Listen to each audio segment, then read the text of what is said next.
मोदी सरकार ने देश में जातिगत जनगणना को हरी झंडी दिखाकर कांग्रेस के 60 साल से चले आ रहे ढोंग का पर्दाफाश कर दिया है। देश में पहली बार जातिगत जनगणना अंग्रेजों के समय में 1931 में हुई थी। उसके बाद देश आजाद हुआ और नेहरू और कांग्रेस ने जनगणना तो कराई, मगर जातिगत जनगणना को लेकर चुप्पी साध गए। कारण था जातिगत जनगणना कांग्रेस की राजनीति को चुभ रही थी। जाति आधारित राजनीति को बढ़ावा देने वाली कांग्रेस जातिगत जनगणना को लेकर हमेशा से दोगलापन दिखाती रही है। 1951 के बाद देश में 6 बार जनगणना हुई है, मगर कांग्रेस ने कभी इसका समर्थन नहीं किया। मगर जब देश से कांग्रेस का वजूद ही समाप्त होने लगा, तो कांग्रेस आज इसका राग अलापने में लगी है। कांग्रेस ने जातिगत जनगणना को लेकर कालेलकर रिपोर्ट हो या मंडल आयोग की सिफारिश, इन्हें अपने सत्ता में रहने के दौरान दबाने का ही काम किया है।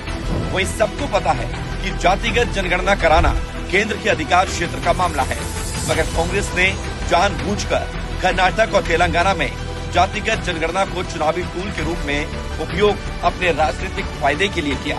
इतना ही नहीं, इस जातिगत जनगणना की रिपोर्ट को दबाकर रखा, जिसको लेकर वहां के कांग्रेस के ही नेता अब कांग्रेस के दोगलापन को लेकर पार्टी नीतियों का विरोध करते रहे हैं।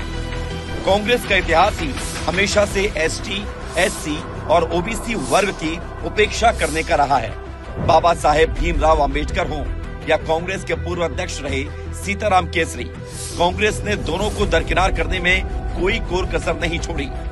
वहीं भारत के राष्ट्रपति रहे श्री रामनाथ कोविंद जी से मिलने कभी सोनिया गांधी नहीं गई, और कांग्रेस ने देश की पहली आदिवासी महिला राष्ट्रपति श्रीमती द्रौपदी मुर्मू जी को अपमानित करने में कभी कमी नहीं की।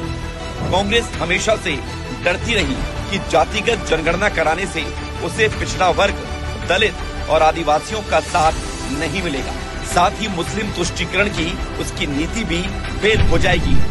जातिगत जनगणना को लेकर गांधी परिवार और कांग्रेस की रीति नीति अब देश के लोगों के सामने आ गई है। ऐसे में जातिगत जनगणना की क्रेडिट लेने की बात कम से कम कांग्रेस के मुंह से शोभा नहीं देती है।